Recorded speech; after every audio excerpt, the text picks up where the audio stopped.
Bismillahirrahmanirrahim. Assalamualaikum warahmatullahi wabarakatuh. Waalaikumsalam warahmatullahi wabarakatuh.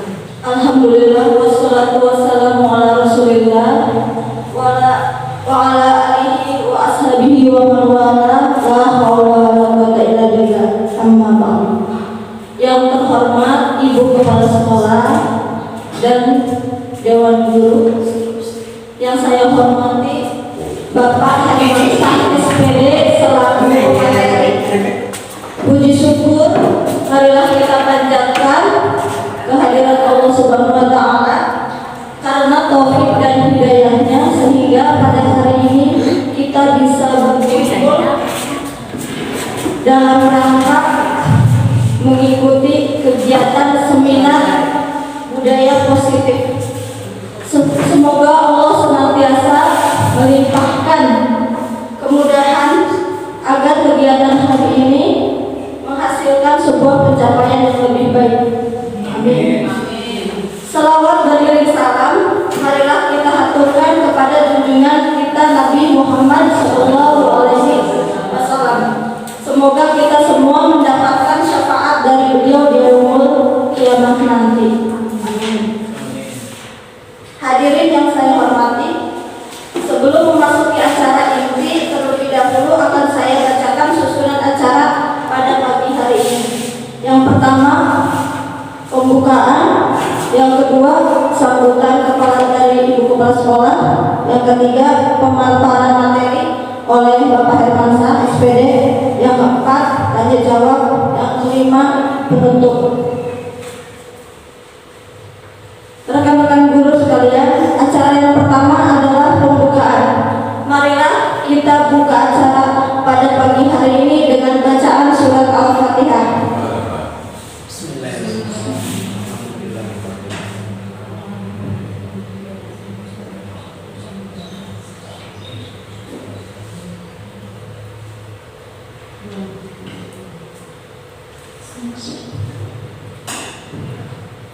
Semoga acara ini dapat berjalan dengan lancar serta mendapat ridha Allah Subhanahu wa taala. Acara yang kedua adalah sambutan dari Ibu Kepala Sekolah. Kepada beliau kami persilakan. Di sini. Bapak berdiri. Assalamualaikum warahmatullahi wabarakatuh. Waalaikumsalam warahmatullahi wabarakatuh. Ibu bapak guru yang saya hormati, mari kita tingkatkan rasa syukur kita kepada Allah Subhanahu wa taala yang telah memberikan rahmat bagi kepada semua sehingga pada hari ini kita bisa berkumpul di ruang ini tentunya dalam keadaan sehat walafiat.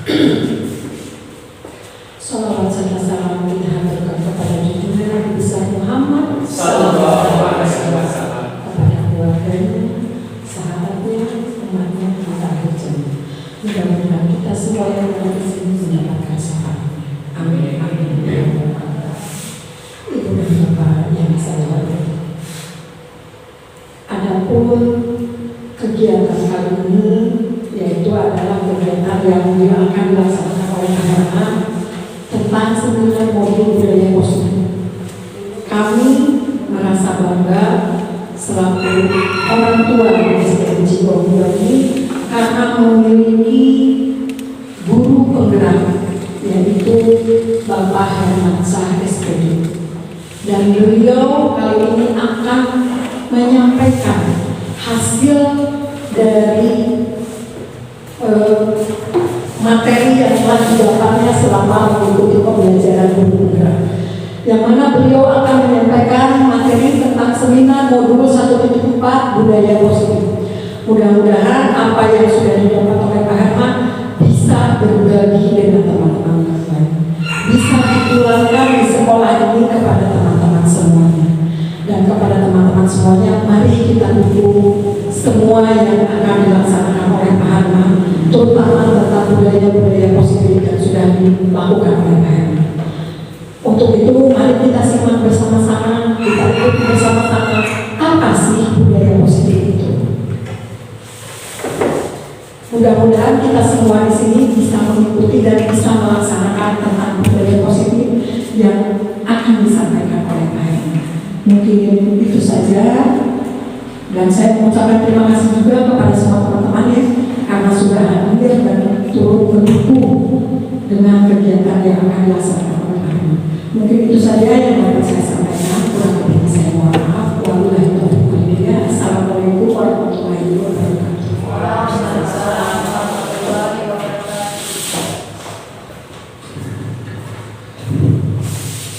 Terima kasih kepada Bapak Ibu. Acara yang kedua adalah acara yang ketiga, yaitu pemaparan materi dari Bapak Hermansyah SPD. Kepada beliau kami persilakan.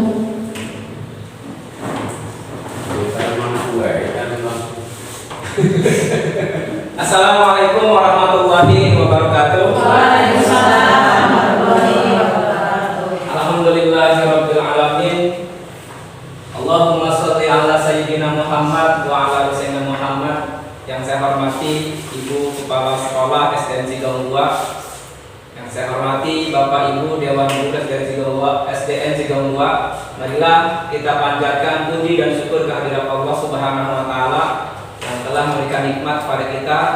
Pada hari ini saya akan sharing, ya, bukan ini sharing, jadi berbagi, kita berbagi apa yang telah saya pelajari. Mudah-mudahan nanti bisa disampaikan kepada ibu semua, ibu bapak, dan mudah-mudahan nanti apa yang telah kita pelajari bersama dapat kita praktekkan. Yaitu saya akan memaparkan tentang seminar yaitu budaya positif.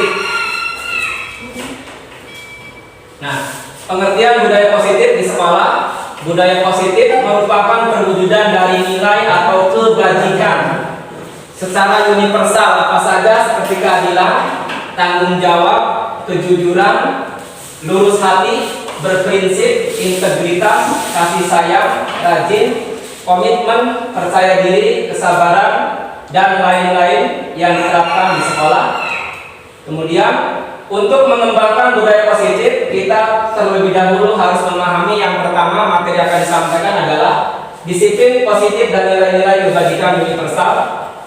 Yang kedua, ini teori motivasi, hukuman dan penghargaan, serta restitusi. Yang ketiga, keyakinan kelas. Keempat, kebutuhan dasar manusia dan dunia berkualitas. Kelima, restitusi 5 posisi kontrol. Yang keenam, restitusi segitiga restitusi.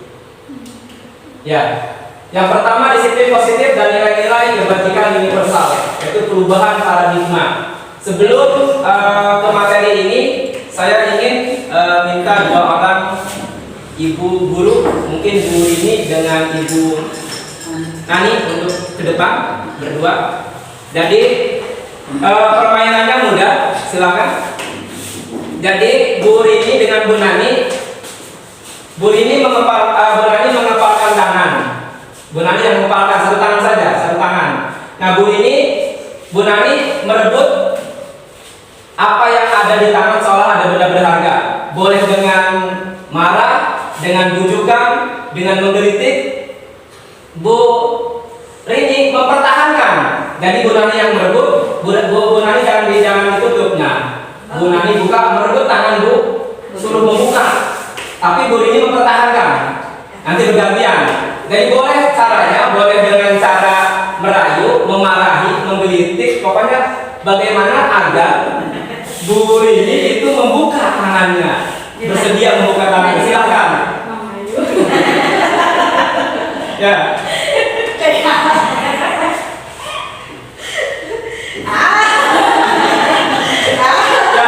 Oke, cukup sekarang gantian. Sekarang Bu Nani yang kembali memerankan memegang sesuatu yang berharga, Bu ini yang berusaha untuk membuka. Silakan boleh dirayu, dimarahi, atau dengan cara apa saja agar teman kita membuka tangannya. Kira-kira dengan cara seperti apa? Kalau lihat temen sih dia gitu. Oke, terima kasih. Ya, terima kasih kepada Ibu Nani dan Ibu ini. Tepuk tangan untuk teman kita.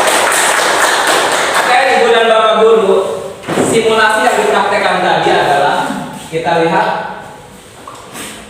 Nah, apakah Anda tadi Ibu Rini atau Ibu Nani yang mengepalkan tangan? Mengapa alasan Anda atau Ibu Nani membuka kepalan tangan? Yang kedua, apakah Anda atau Bu Nani Ibu Rini tadi menutup kepala? Mengapa dan apa alasannya? Dalam kegiatan tadi sesungguhnya siapa yang memegang kendali? Yang mengepalkan tangan. Iya, siapa berarti? Diri sendiri. Berarti dalam permainan buka tutup tangan, kontrolnya ada pada diri sendiri. Artinya perubahan itu berdasarkan dari hati nurani kita sendiri. Tanpa ada keinginan dari diri kita, maka kita tidak akan bisa berubah. Termasuk orang lain pun dengan dibujuk, dimarahi, di apapun, kalau hatinya tidak mau berubah, maka tidak akan ada perubahan. Berikutnya adalah, nah, selanjutnya psikiater dan pendidik dari Dr. William Fraser dalam kontrol teori yang kemudian hari berkembang dan dinamakan choice theory, yaitu pilihan. Ilustrasi guru mengontrol murid ini mungkin kita sering miskonsepsi, seolah-olah yang pertama pada dasarnya kita tidak dapat memaksa murid untuk berbuat sesuatu jikalau murid tersebut memilih untuk tidak melakukannya. Walaupun tanpa guru sedang mengontrol perilaku murid, hal demikian terjadi karena murid sedang mengizinkan dirinya dikontrol. Contoh, mungkin anak ada yang melakukan suatu perbuatan, terus kita nasihati, tapi kalau anak itu tidak ingin berubah, maka kita tidak mampu melakukan perubahan. Berikutnya yang kedua, ilusi bahwa semua penguatan positif efektif dan bermanfaat. Artinya dalam menerapkan disiplin itu maka perlu bahasa yang positif. Jangan bahasa memarahi, dasar kamu terlambat saja misalkan. Jadi menggunakan penguatan positif atau bujukan adalah bentuk-bentuk kontrol. Dan tadi Bu Guru Rini dengan Bu Guru Nani tadi harusnya dengan dibujuk itu hatinya luluh, tetapi ternyata tidak luluh juga, bukan? Nah, segala usaha untuk mempengaruhi murid agar mengulangi suatu perilaku tertentu adalah suatu usaha untuk mengontrol murid tersebut. Dalam jangka waktu tertentu, kemungkinan murid tersebut akan menyadari dan mencoba untuk menolak bujukan kita, atau bisa jadi murid tersebut menjadi tergantung pada pendapat sang guru. Berikutnya, ini ilusi masih bahwa kritik dan membuat orang merasa bersalah dapat menguatkan karakter kita, seolah-olah dengan mengkritik, kamu tiap hari kesiangan saja. Anak merasa bersalah, seolah-olah dengan seperti itu bahwa anak itu akan berubah. Ternyata di sini menggunakan kritik dan rasa bersalah untuk mengontrol murid menuju pada identitas gagal. Mereka belajar untuk merasa buruk tentang diri mereka karena merasa bersalah, merasa tidak mampu gitu. Mereka mengembangkan dialog diri yang negatif, kadang kala sulit bagi guru untuk mengidentifikasi bahwa mereka sedang melakukan perilaku ini. Karena seringkali guru cukup menggunakan suara halus untuk menyampaikan pesan negatif. Ilusi yang berikutnya bahwa orang dewasa memiliki hak untuk memaksa. Ini masih ilusi. Banyak orang dewasa yang percaya bahwa mereka memiliki tanggung jawab untuk membuat murid-murid berbuat hal-hal tertentu. Apapun yang dilakukan dapat diterima selama ada sebuah kemajuan berdasarkan sebuah pengukuran kinerja. Nah, bagaimana seorang bisa berubah dari paradigma stimulus respon? Jadi ada stimulus respon itu kalau dalam teori pendidikan namanya Pavlov ya. Jadi ada stimulus, ada aksi, ada reaksi begitu. Kemudian berubah menjadi teori kontrol. Bila kita ingin membuat kemajuan perlahan, sedikit-sedikit ubahlah sikap atau perilaku Anda. Namun bila kita ingin memperbaiki cara-cara utama kita, maka kita perlu mengubah keadaan kita. Ubahlah bagaimana Anda melihat dunia, bagaimana Anda berpikir tentang manusia. Ubahlah paradigma Anda, skema pemahaman dan penjelasan aspek-aspek tertentu tentang realitas. Jadi kita harus mengubah cara pemikiran kita dari stimulus respon menjadi teori kontrol.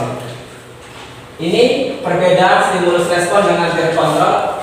Jadi ujungnya di sini saya ambil kesimpulan model berpikir menang kalah. Kalau kita stimulus respon dengan anak, guru seolah posisinya menang, anak posisi kalah. Tetapi kalau kita menggunakan teori restitusi, di mana ujungnya adalah model perilaku menang-menang.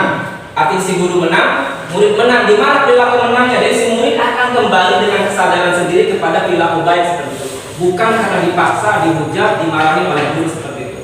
Itu intinya tentang teori kontrol. Berikutnya makna disiplin. Nah, disiplin kira-kira apa nih? Kita sering disiplin. Apakah kita sering miskonsepsi disiplin itu adalah patuh pada aturan? Tetapi ternyata bukan. Menurut Ki Hajar Dewantara maupun Dian Gosen, di mana kedua pakar pendidikan mengartikan disiplin bentuk kontrol diri. Kita kadang-kadang anak-anak disiplin apa? Patuh pada aturan. Ternyata bukan. Disiplin itu adalah ini utamanya adalah kontrol diri, yaitu belajar untuk kontrol diri agar dapat mencapai suatu tujuan yang mulia. Jadi kita sebagai pendidik itu bagaimana caranya untuk diri kita pribadi mampu mengontrol diri kita, dan menanamkan juga kepada siswa bagaimana siswa itu dapat mengontrol dirinya tentang perilakunya. Jadi tugas kita adalah sebagai pendidik, tujuan kita adalah menciptakan anak-anak yang memiliki disiplin diri sehingga mereka bisa berperilaku dengan mengacu pada nilai-nilai kebajikan universal dan memiliki motivasi intrinsik dan bukan ekstrinsik. Jadi kalau anak-anak dimarahi, dibuat rasa bersalah, itu motivasinya eksternal dari luar.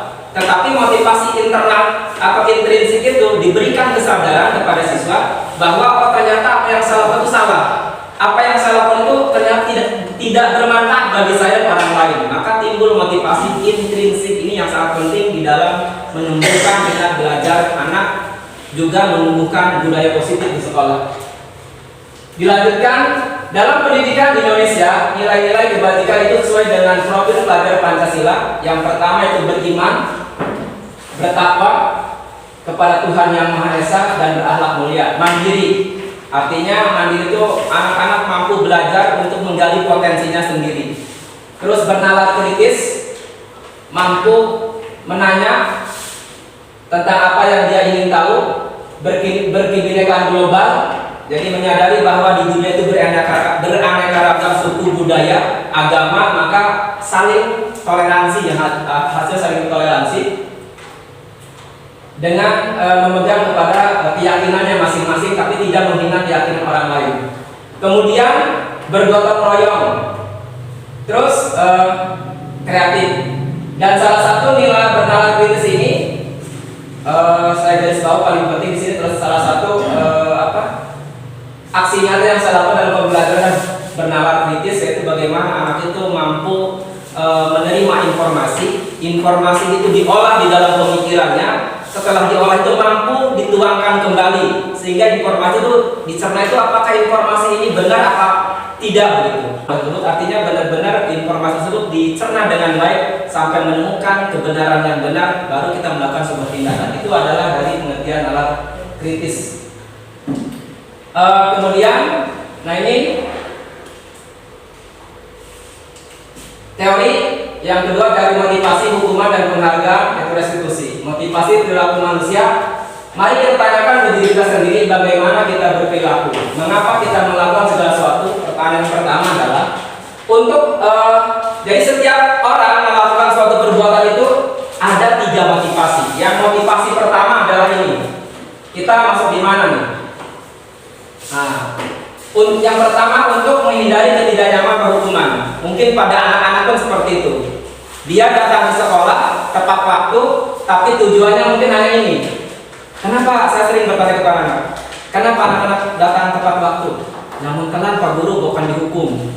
Berarti anak-anak masih posisi dalam posisi ini. Jadi kalau telat, jadi untuk menghindari ketidaknyamanan atau hukuman. Yang kedua, untuk mendapatkan imbalan atau penghargaan dari orang lain. Mungkin ibu bapak guru di kelas mengajar anak yang bisa diberikan permen atau diberikan apalah begitu ya. Nah, ternyata kedua hal ini menurut teori restitusi ini tidak baik, karena kalaupun memberikan hadiah itu ada ketergantungan kepada siswa itu menagih begitu. Pas siswa mengerjakan sesuatu yang menurut dia baik, biasa diberi hadiah, akhirnya minta tergantung, Bu, mana permennya? Karena sering diberikan hadiah. Maka yang terbaik bagi siswa adalah poin yang ketiga, itu untuk menjadi orang yang mereka inginkan dan menghargai diri sendiri dengan nilai-nilai yang mereka percayai. Artinya sebagai guru kita tuh menyadarkan kepada siswa bahwa siswa datang disiplin dengan baik itu adalah karena mereka ingin menyadari, menghormati dirinya sebagai manusia seperti itu. Bukan karena dihukum oleh guru atau diberi imbalan oleh guru. Itu yang kita tanamkan kepada siswa. Berikutnya hukuman, konsekuensi, dan restitusi. Ini hukuman agar kita membedakan apa sih hukuman, apa konsekuensi, dan apa restitusi. Hukuman bersifat tidak terencana atau tiba-tiba.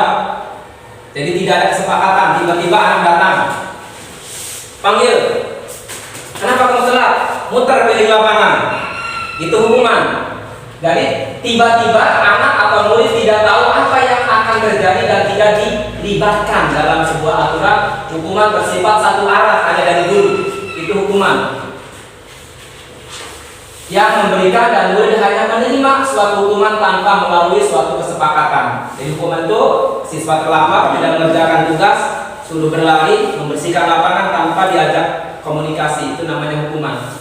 Kemudian ada namanya konsekuensi. Sudah terencana, sudah disepakati, sudah dibahas dan disetujui oleh murid dan guru. Saya biasa di kelas itu membuat aturan itu dengan siswa, disepakati oleh siswa. Kemudian karena siswa melanggar, sesuai dengan konsekuensi ini, dari siswa melanggar maka diberikan hukuman. Itu namanya konsekuensi, di mana siswa dilibatkan atau siswa tahu. Kamu tahu kenapa terlambat? Tahu Pak.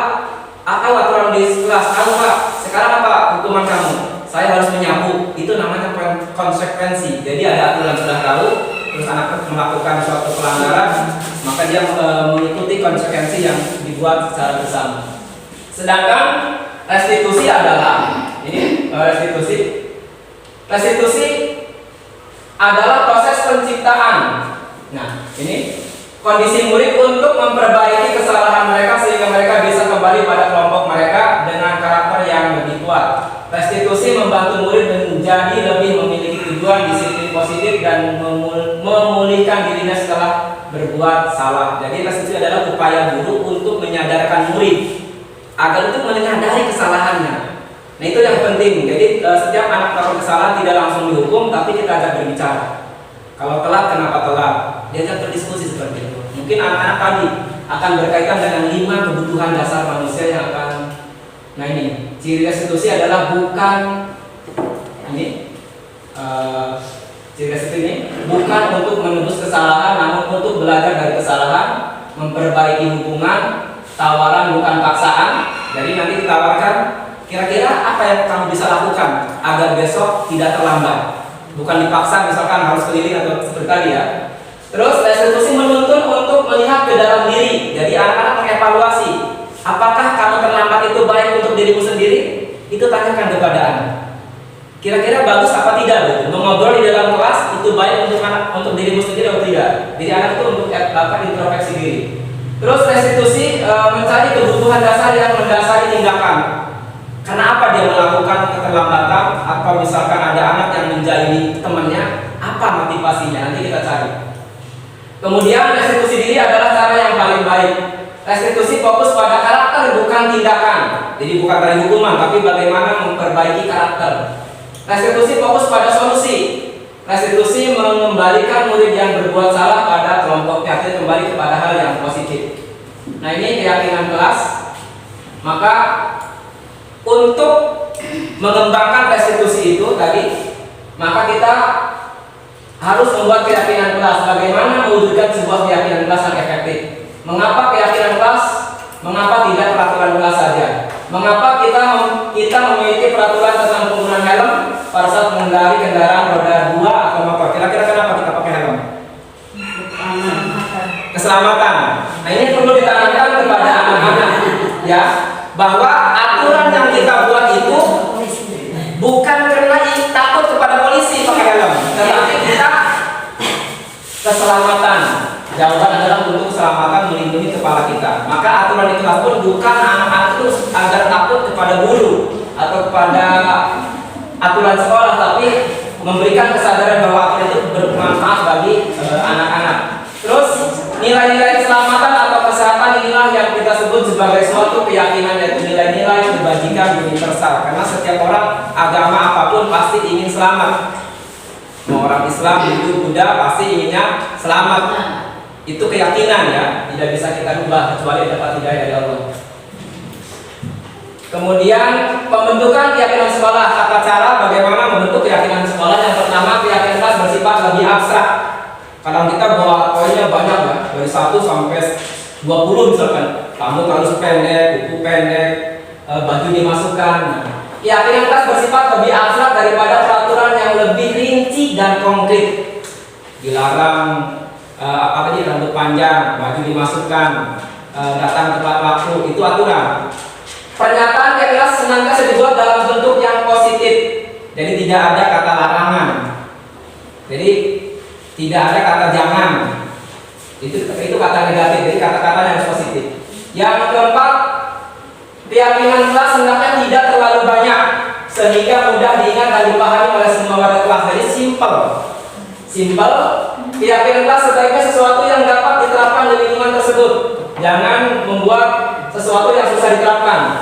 Yang keenam, semua warga kelas hendaknya ikut berkontribusi dalam pembuatan keyakinan kelas dengan lewat kegiatan curah pendapat, jadi diajak musyawarah. Kira-kira anak-anak agar kelas ini baik, nyaman, aman, tentram, apa yang anak-anak inginkan disepakati oleh anak, dibuat sebuah tulisan, anak menuliskan sendiri, nanti ditempelkan berapa anak yang ada, nanti kita simpulkan dari kalimat-kalimat itu menjadi sebuah keyakinan kelas dengan tadi kalimat yang positif. Yang ketujuh, bersedia meninjau kembali keyakinan kelas dari waktu ke waktu, karena tidak bersifat tidak mutlak ya, bisa saja berubah. Karena ini adalah aturan, jadi bisa kita tinjau kembali, mungkin ada suatu aturan yang belum masuk di dalamnya atau keyakinan.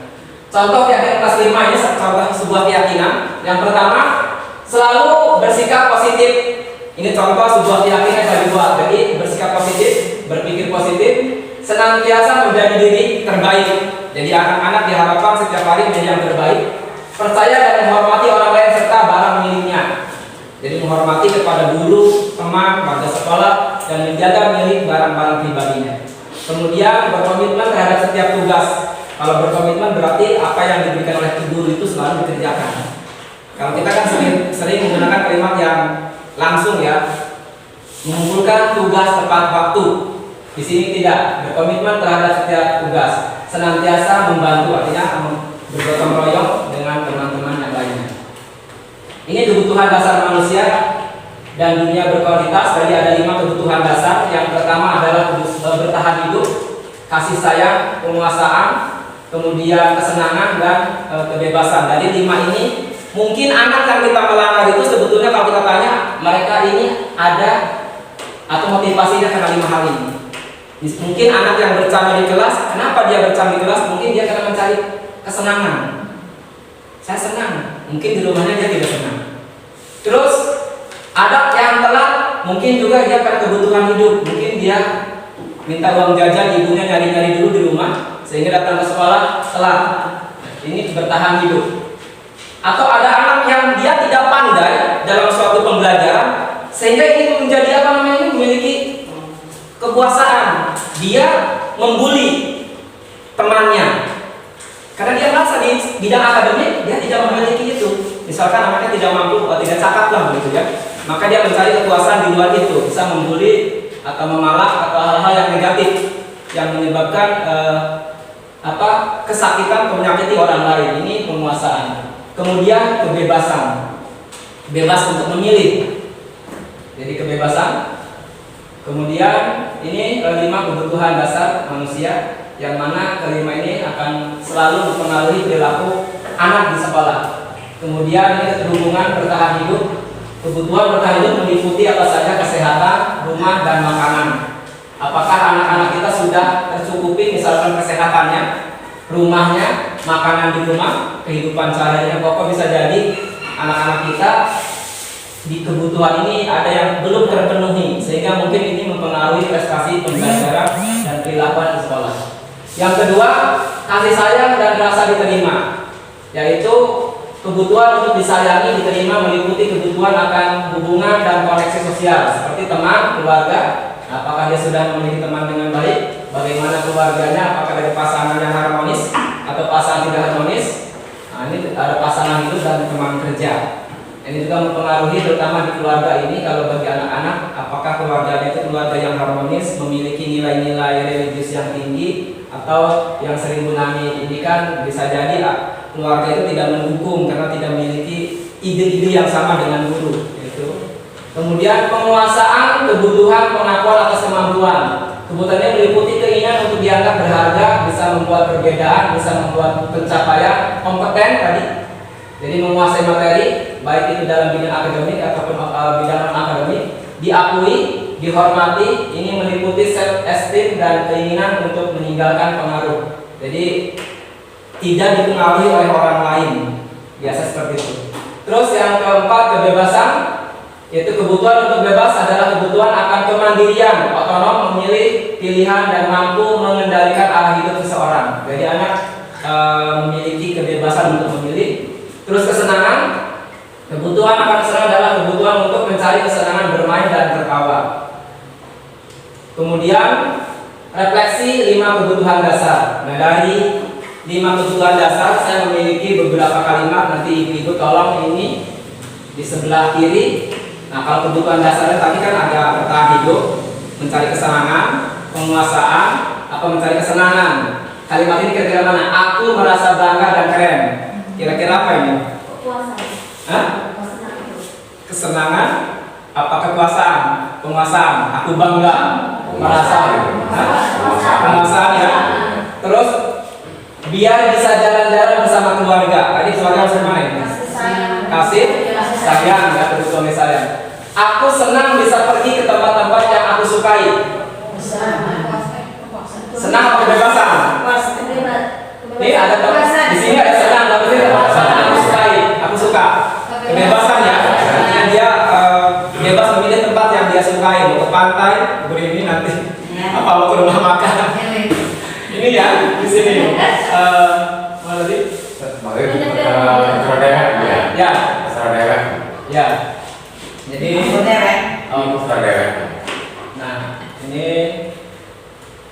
Nah ini jadi yang terakhir adalah menyetir mobil itu seru.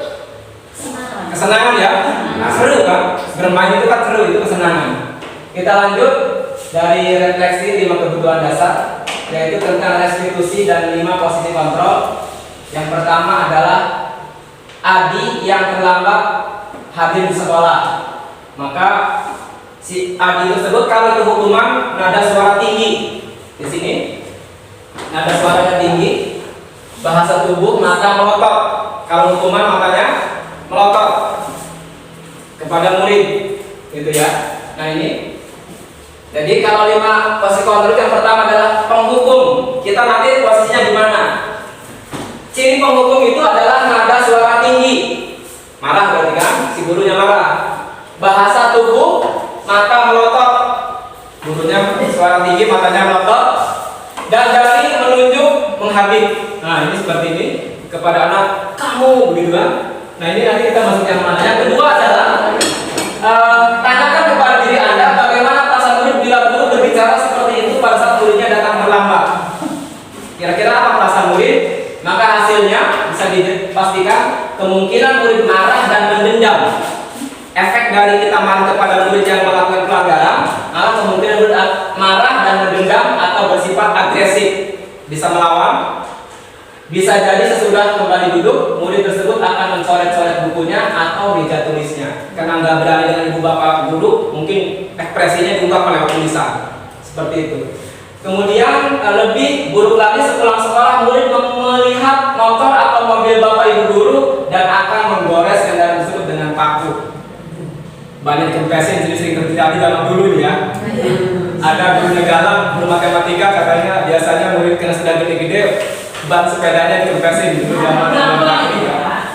Ya dendam, karena menghukum. Kemudian yang kedua adalah pembuat rasa bersalah, yaitu membuat rasa bersalah adalah nada suara memelas, halus, sedih, bahasa tubuh merapat pada anak, lesu. Ini bahasanya,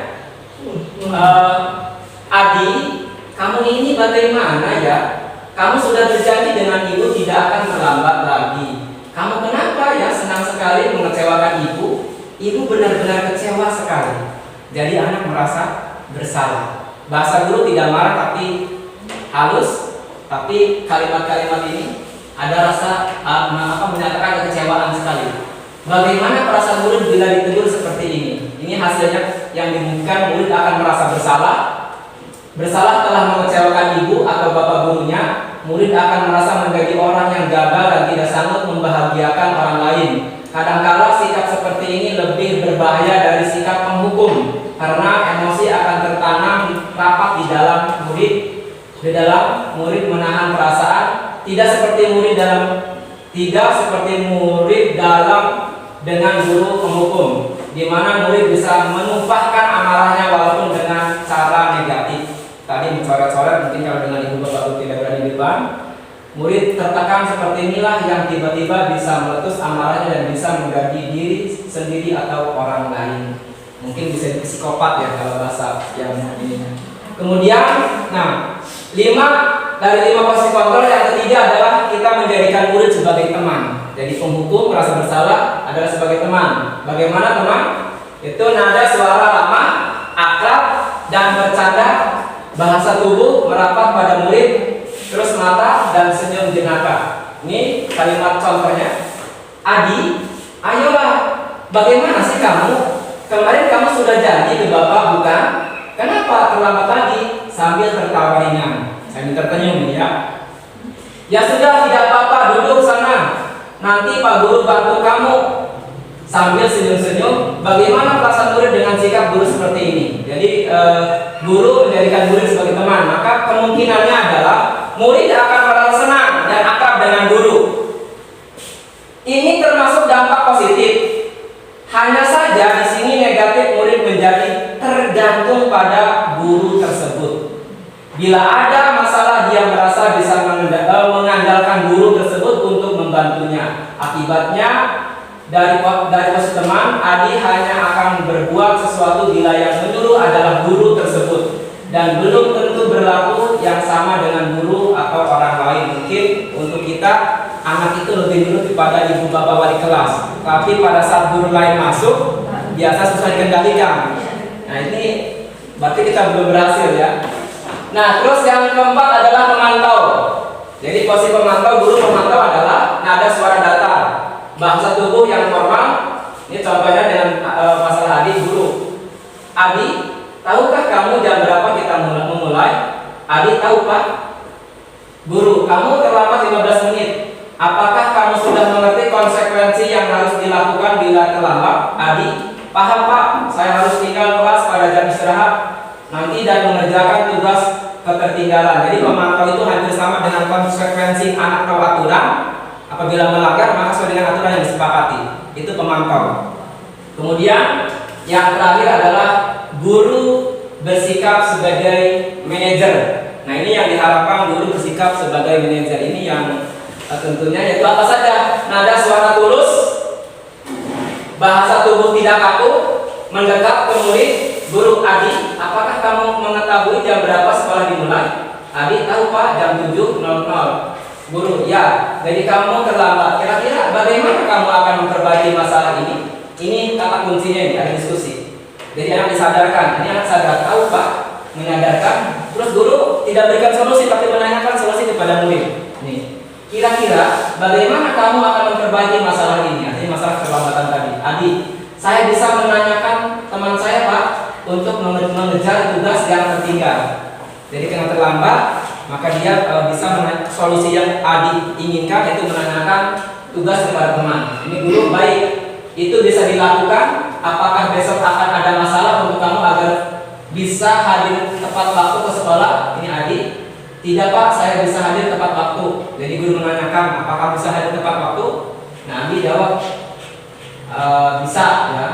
Saya bisa hadir tepat waktu. Guru, baik, saya hargai usahamu untuk memperbaiki diri.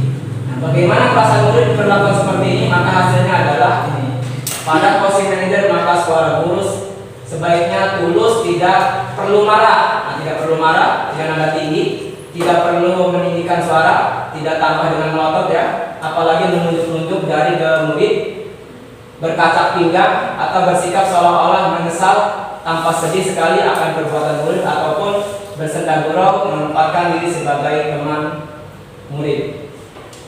Nah, ini yang materi yang terakhir adalah tentang segitiga restitusi. Ada 3 langkah untuk menerapkan segitiga restitusi. Adalah yang pertama adalah menstabilkan identitas, yaitu guru berkata. Jadi pada menstabil ada murid yang melanggar aturan, maka kita bisa menggunakan kata-kata ini. Contoh, ada murid yang tidak mengerjakan tugas, jahil pada temannya, bercanda saat belajar, main bola di dalam kelas, maka kata-kata yang bisa kita gunakan adalah ini. Guru berkata, berbuat salah itu hal yang manusiawi, tidak dengan marah.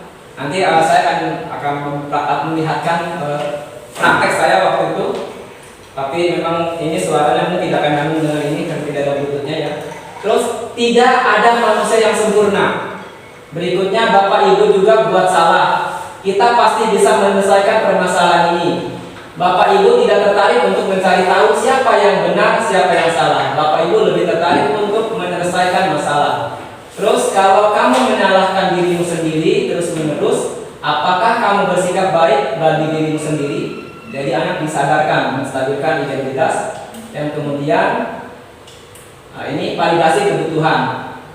Jadi 3 restitusi adalah tadi, yang kedua adalah validasi kebutuhan. Apa tindakan atau kalimat-kalimat ini? Kamu bisa saja kan melakukan hal yang lebih buruk, tapi kamu tidak melakukannya. Kamu pasti punya alasan mengapa melakukan itu. Tadi tanyakan apa alasannya dengan kebutuhan dasar tadi. Apa yang penting bagi kamu? Kamu boleh tetap berusaha menjaga sikap itu, tapi sikap yang adakah sikap yang lebih yang baik, yang baru gitu kan? Terus, maukah kamu belajar cara lain untuk mendapat yang kamu butuhkan tanpa harus memukul?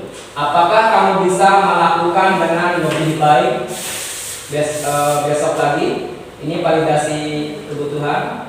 Kemudian yang terakhir adalah menanyakan keyakinan kelas, yaitu guru berkata, nah, apakah nilai yang kita percaya di kelas? Berarti sudah memiliki keyakinan kelas. Anak-anak ditanyakan apakah kita sudah memiliki keyakinan kelas? Nilai-nilai universal apa yang telah kita sepakati? Kelas yang ideal itu seperti apa sih? Kamu ingin jadi anak seperti apa? Apa yang kamu rasakan ketika kamu melakukan itu? Kamu menjadi orang yang seperti apa? Kemudian, nah, contoh penerapan segitiga restitusi nanti saya buka video. Cuma ini saya ininya tidak apa? Spekernya kecil. Ini praktek di skenario yang saya buat. Jadi ceritanya ada anak yang terlambat beberapa hari.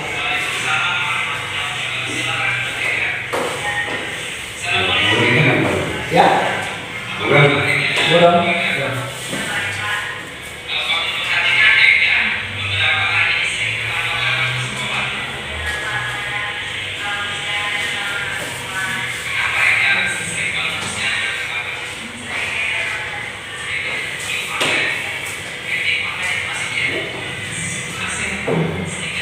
Jadi kita tadi menstabilkan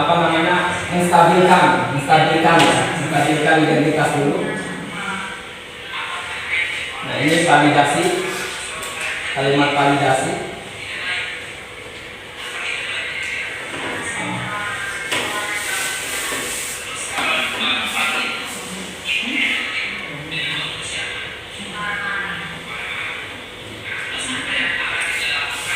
Nah, ini menanyakan solusi kepada anak tentang apa yang akan dilakukan.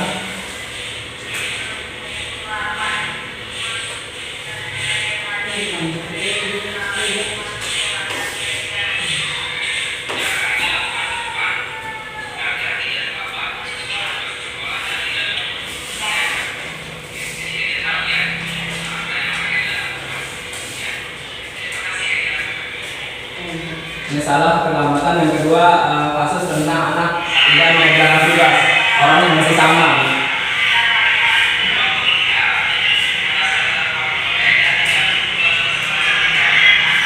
Ini saya izin pinjam buku meja itu. Pertama ini yang keempat dan sehari terlalu.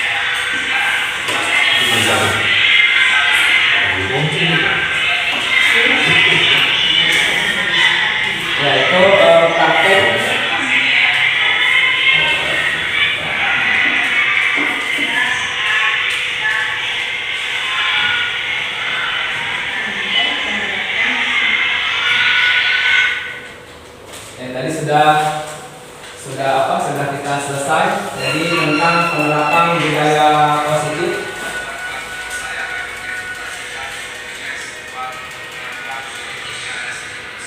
Nah, refleksi dari hal kegiatan tadi.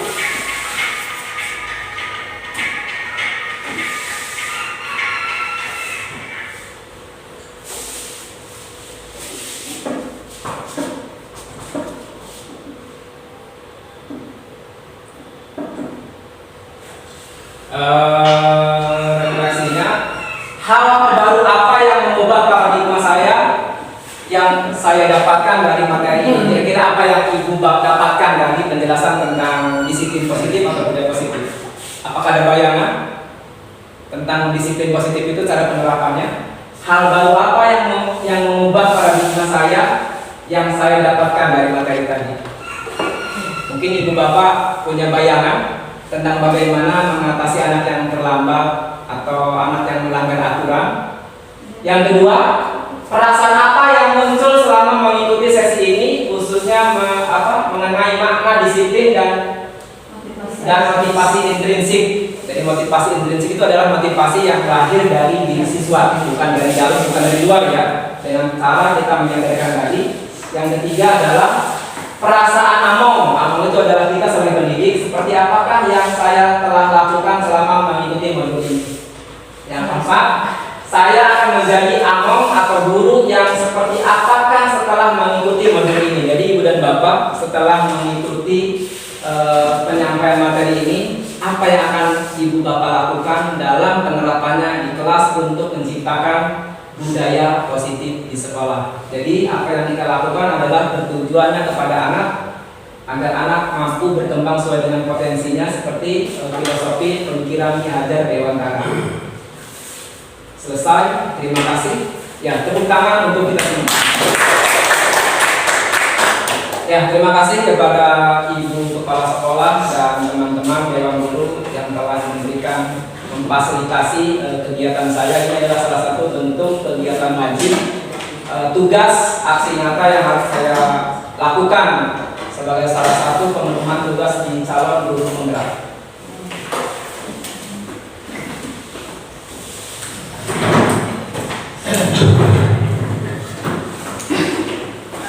Terima kasih kepada Bapak Herman SPD yang telah memberikan pemaparan mengenai seminar budaya positif. Kemudian yang selanjutnya yaitu sesi tanya jawab. Kami persilakan kepada rekan-rekan guru. Ya, silakan kepada Bapak Ibu guru yang ada pertanyaan tentang budaya positif, 5 posisi kontrol. Kira-kira apakah ada pertanyaan yang ingin disampaikan? Kita sharing ya, bukan saya di sini lebih bisa, tetapi kita sharing berbagi ilmu. Karena kata Nabi, baligu ani walau ayat. Jadi sampaikan dari itu walaupun itu satu ayat. Jadi kita kalau hal itu positif, kita sampaikan. Nah, silakan. Silakan pada rekan guru. Benarnya Ada apa? yang mau bertanya? Ini Pak, kan misalkan Pakai steker. Oh, ini. Ya, pada rekan. Maju bawa steker dengan. Direkam. Assalamualaikum warahmatullahi wabarakatuh. Waalaikumsalam warahmatullahi wabarakatuh. Saya wali kelas 4 ya, yang begini Pak, saya mau nanya. Gitu ya. Ya. Tadi mau Tentang ini kejujuran siswa sih Pak ya. Misal ada ulangan, terus anak-anak semua sudah mengerjakan. Pas koreksi bersama-sama itu, biasanya anak tuh ada yang jujur, ada yang nggak jujur, ada yang betul. Misal 10 soal, 5 betul, sisanya dibetulkan gitu tuh Pak. Itu cara mengatasinya bagaimana? Mungkin itu saja, sekian dari saya. Assalamualaikum warahmatullahi wabarakatuh. Waalaikumsalam warahmatullahi wabarakatuh. Pertanyaan yang luar biasa ini. Mungkin dari ibu yang lain boleh kita sharing ya. Artinya saya di sini tidak harus selalu menjawab. Ibu yang lain pun boleh. Bu Dia. Ada pertanyaan yang lain?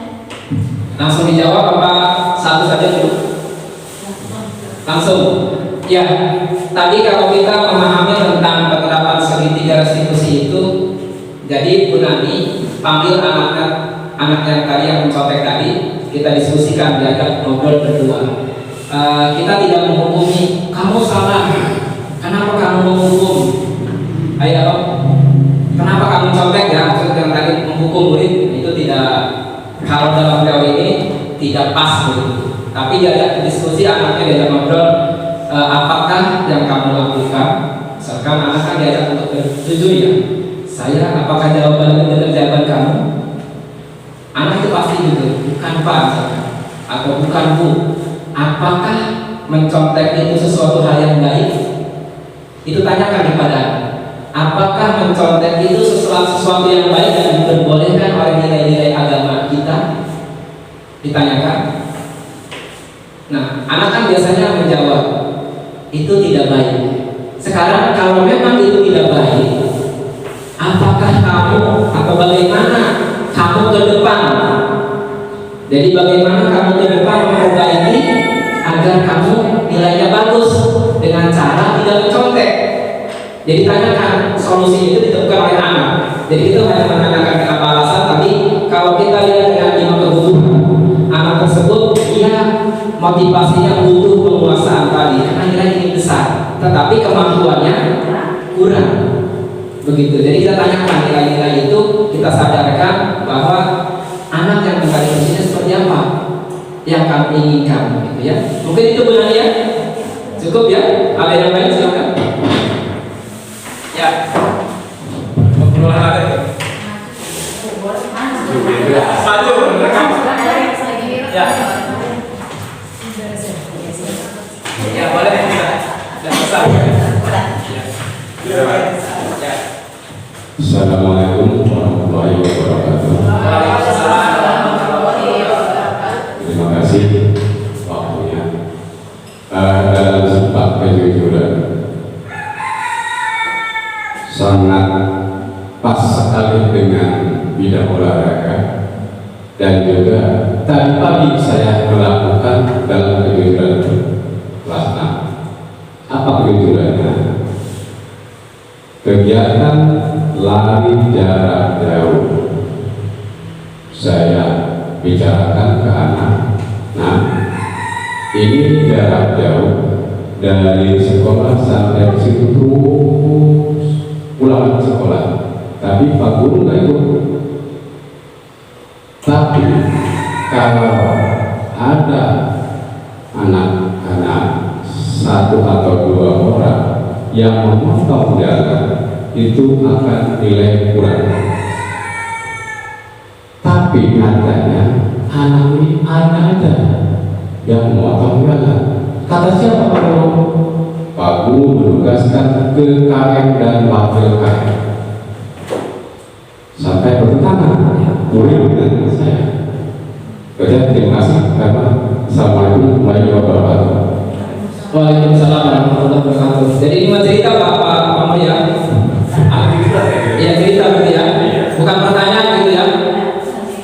Maksudnya untuk mengatasinya seperti anak tadi. Ya, sebetulnya kalau saya lihat secara, saya sering berbicara, artinya kita saling sharing ya. Tidak ada nilai yang lebih baik selain nilai keyakinan kita bahwa kita tanamkan kepada anak dimanapun bahwa kita hadir itu Allah mengawasi kita. Kadang-kadang saya sering berbicara, bukan kadang sering. Jadi bahwa ma'akum aina kuntum. Jadi saya kadang-kadang anak-anak, jika kita merasa diawasi oleh Yang Maha Kuasa, maka tidak mungkin kita berbuat curang. Ini yang perlu kita tanamkan. Anak-anak bukan Pak Guru tidak ingin ditakuti oleh anak-anak. Kalau kita ditakuti berarti belum tumbuh kesadaran. Tapi kalau itu tumbuh dari kesadaran anak, maka itu yang kita harapkan. Artinya misalnya kita adalah sebagai guru selalu berupaya. Tentu bukan hal mudah. Tidak seperti teori ini, tidak seperti membalikan telapak tangan. Karena harus berkelanjutan. Itulah tugas pendidik. Kalau kita satu kali selesai masalah, ya tidak ada yang masalah begitu depannya. tetapi anak itu masih mencari jati dirinya, maka kita sebagai guru pun harus terus berupaya bagaimana anak tersebut menemukan jati dirinya sesuai tadi dengan nilai profil pelajar Pancasila yang mana beriman, bertakwa, berakhlak mulia. Itu yang kita inginkan dari profil pelajar Pancasila. Maka kita sebagai guru itu tadi terus memandu, membimbing. Bahkan kata Ki Hajar Dewantara, seorang pendidik itu ibarat petani, menuntun. Anak sudah punya bakat, kodrat tumbuh padi tidak mungkin menjadi jagung, tetapi bagaimana padi tumbuh dengan baik menjadi padi yang berkualitas, maka diolah tanahnya. Ibarat tanah adalah sekolah, bagaimana di sekolah menciptakan lingkungan yang positif. Percaya dengan anak, berikan kepercayaan, itu penting. Karena kalau anak tidak diberikan kepercayaan untuk merubah dirinya, maka tadi anak akan dikecewakan seperti itu. Berikan bagaimana anak untuk merubah dirinya sendiri, dan itu memang perlu waktu Pak Musani, tidak singkat dan memang harus terus-menerus. Tadi diajak diskusi lah dengan intinya diajak diskusi tentang disadarkan apakah secara teori sama cara diskusi apa menyebabkan anak itu memotong jalan. Sudah ditanya belum Pak Musani? Sudah apa alasannya? Katanya pengen datanya nomor 1. Berarti mencari kesenangan, pengen cepat datang berarti ya, tidak keluar dari kebutuhan dasar. Iya, kenapa mau berangkat sebelum berangkat itu saya buka sampaikan Ya. bahwa yang datanya nomor 1 sampai 10 nilai sekian. Ya. Terus dari 11 sampai 12 nilai sekian. Ya, berarti anak mengejar nilai. Maka saya ini juga saya sering sampaikan, anak-anak mengejar nilai itu adalah gampang. Tapi yang paling utama adalah bagaimana menanamkan kejujuran. Itu ya sama, kita semua pasti sama. Guru itu pasti menginginkan menanamkan kejujuran, bukan target nilai. Karena kadang saya sering menyampaikan kalau kita ingin kaya, gampang, korupsi juga kaya, maling juga bisa kaya, kan? Mencuri bisa kaya. Apakah caranya betul? Tentu kembali kepada bagaimana anak-anak itu memahami tentang nilai-nilai religius, terutama di dalam agama kita. Mungkin saja Pak Rosani ya.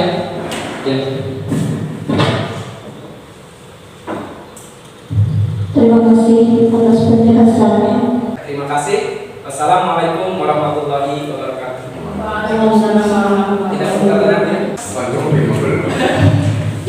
Ya, silakan. Alhamdulillah semua rangkaian acara pada hari ini telah terlaksana. Semoga apa yang disampaikan oleh Pak Herman dapat bermanfaat dengan baik. Amin. Marilah kita tutup acara ini dengan membaca Alhamdulillah. Demikian acara seminar budaya positif. Saya selaku moderator meminta maaf yang sebesar-besarnya bila ada salah kata. Billahi taufiq wal hidayah. Wassalamualaikum warahmatullahi wabarakatuh. Waalaikumsalam. Semoga kembali ke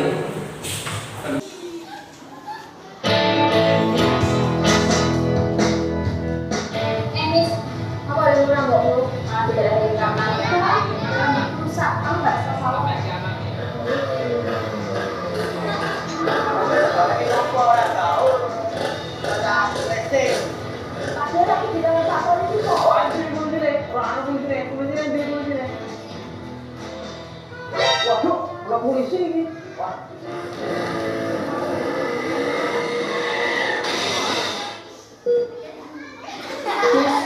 Jalankan Pak Ibu kepala baca dan pengawalan. Iya ya, bisa aku Pak Ibu. Wih, mending kamu apa sih kamu bisa Iya, tak pikir-pikir biaya perawatan kepala lebih larang daripada biaya perawatan rambut.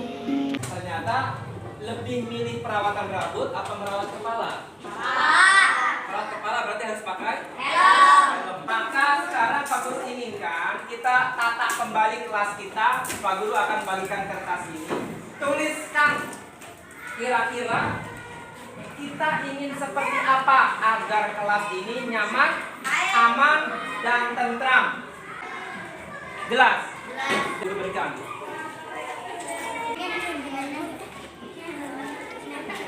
Nempelku. Itu yang Pak Guru sudah siapkan kertas. Nempel, tulis nempel.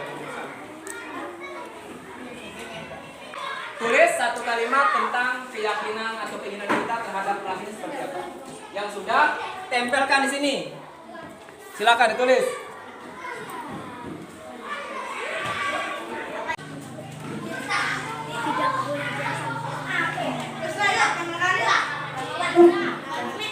Rekam ke papan tulis. Ya silakan Pak Guru rekan, tempelkan silakan.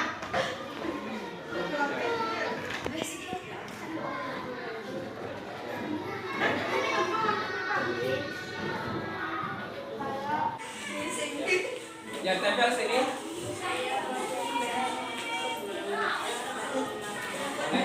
Bawahnya kalau kita ke bawahnya.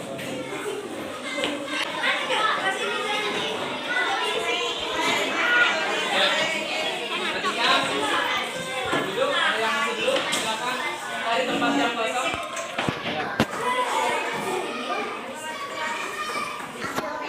Sahra sudah? Ya terima kasih kepada Alpan duduk. Sekarang Pak Guru minta anak-anak bersilakan Ega satu membacakan. Ya. Ega bacakan. Enggak. Ya, pisahkan ke sini. Bacakan ke teman-teman apa? Saya harus menjaga kebersihan kelas dan di lapangan. Ya, kebersihan. Terus Woi, Kalau di kelas jangan ribut. jangan ribut. Pertama. Ini jangan ribut. pertama. Saya mampu menghormati guru. Itu menghormati guru. Kalau sama kita kelompokkan ya. Agak jauh Pak. Saya ingin ketika ada guru kelas ini tidak ngobrol atau bercanda. Berarti sama dengan di sini ya. Ya. Menghormati guru. Saya ingin kita saling menghormati satu sama lain. Saling menghormati. Asal kata sama ya, hormat ya. Berarti di sini yang masih hormat. Saya ingin siswa-siswa senantiasa berkata-kata kotor atau merendahkan teman. Tidak berkata kotor dan tidak merendahkan teman. Berarti di sini. Selalu datang tepat waktu ke sekolah. Datang tepat waktu berarti di sini. Kembali main app. Saya mampu tidak ngobrol di dalam kelas. Tidak mau ngobrol berarti kalau di kelas jangan ribut. Sama dengan ini ya. Itu udah kita Tidak pertama. ribut. Nah, pertama dibaca Menjaga omongan kasar Pertama bersama dibaca. dengan siswa. Tidak berkata kotor. Iya, gua pertama. Ya, tidak. Boleh mengucapkan omongan yang jorok. Omongan yang jorok masih sama di kata-kata kotor sama ya. Menjaga kebersihan, menghormati diri, menghormati anak, saling menghormati orang tua. Ya, menghormati orang tua berarti di sini. Harus tepat waktu sebelum kita masuk. Tempat waktu saya harus menjaga kebersihan di kelas. Selalu datang tepat waktu. Saya mampu menaati kesepakatan kelas. Menaati kesepakatan kelas berarti di sini. Tidak boleh buang sampah sembarangan. Jika tidak ada tempat sampah, jangan buang sembarangan. Buang sampah berarti menjaga kebersihan di sini. Di dalam kelas tidak melawan guru. Boleh minta foto Pak.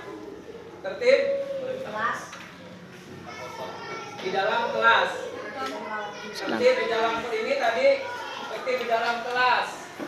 Saya ingin menghormati teman-teman. Menghormati teman-teman berarti di sini ya. Ya, Menghormati teman-teman. perilaku kita kepada guru harus sopan dan santun. Perilaku kita harus sopan dan Santun. Berarti di sini sopan dan santun. Di kelas Oh, sopan santun di sini ya kalimat. Sopan santun tadi. di kelas tidak berisik. Saya mampu menghormati teman. Ya, menghormati teman tidak berisik berarti di sini. Tertib di kelas tidak ngobrol. 5 jam.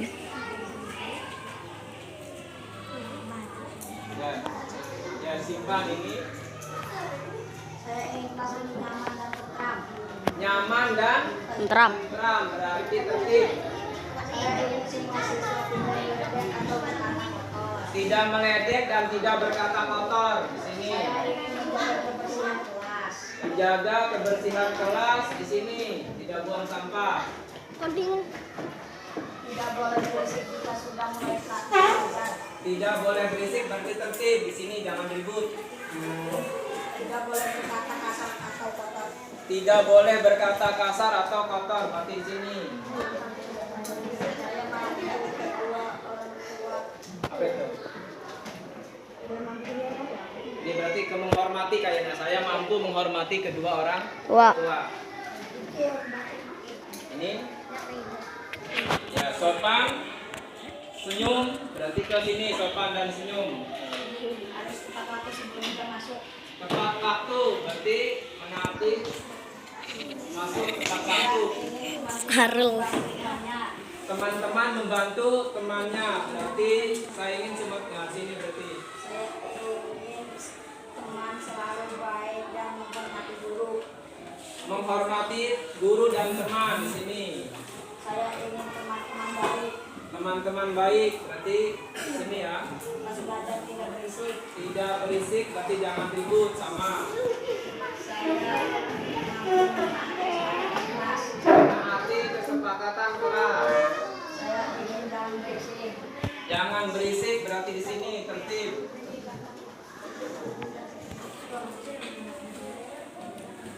Saya ingin kelas saya tidak ribut. Tidak ribut, berarti di sini tertib. Saya mampu tidak mengobrol di kelas. Tidak ngobrol, berarti tidak Salam. ribut. Buka Rika. Nyaman dan bersih. Nyaman dan bersih, kelas Buka, bersih. buka.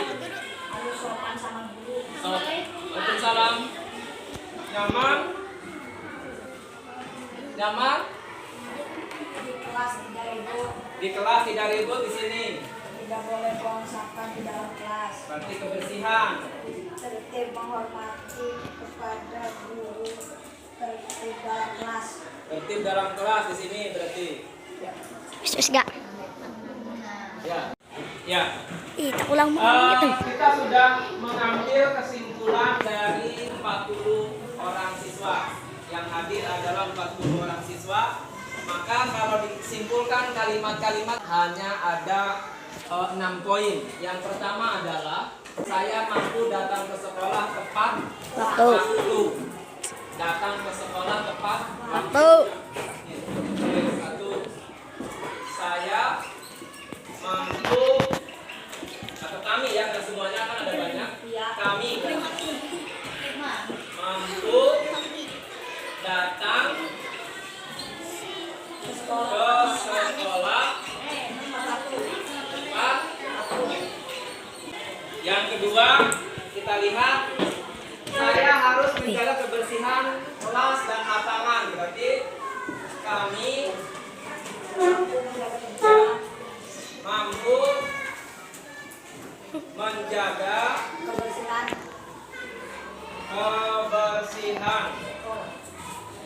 kebersihan lingkungan sekolah.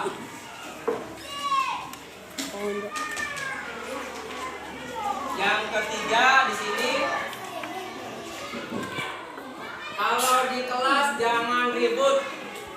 Berarti kami mampu tertib ya. Mampu tertib Di kelas. di kelas. Kalimatnya pendek-pendek aja.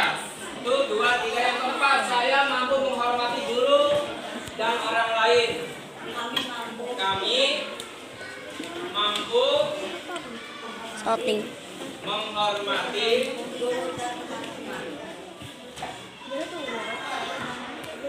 guru dan guru teman serta orang lain. Yang kelima, ini saya mampu menjaga omongan. Berarti kami mampu ya bertutur kata baik ya. Yang keenam, apa ini? Saya ingin teman membantu. Saya ingin teman-teman membantu. Berarti kami mampu Shooting ya shooting. membantu siapa? membantu orang lain. Orang lain itu umum, bisa guru, Ada orang deh. bisa teman, bisa pedagang, dan lainnya. Jadi setelah kita rangkum dari 41 tulisan itu, poinnya hanya 6. Ya, 6 poin. Nanti kita akan buat catatannya sebagai kesepakatan kelas. Ya. Ya. Tetap ini kita tetap ditulis. Untuk penelitian yang pertama kita hilang, tapi kita coba gunakan yang 6 poin. Ya. Setuju? Setuju. Oke, terima kasih kalau setuju. Kita akan lanjut dengan belajar ke materi seperti biasa. Wis.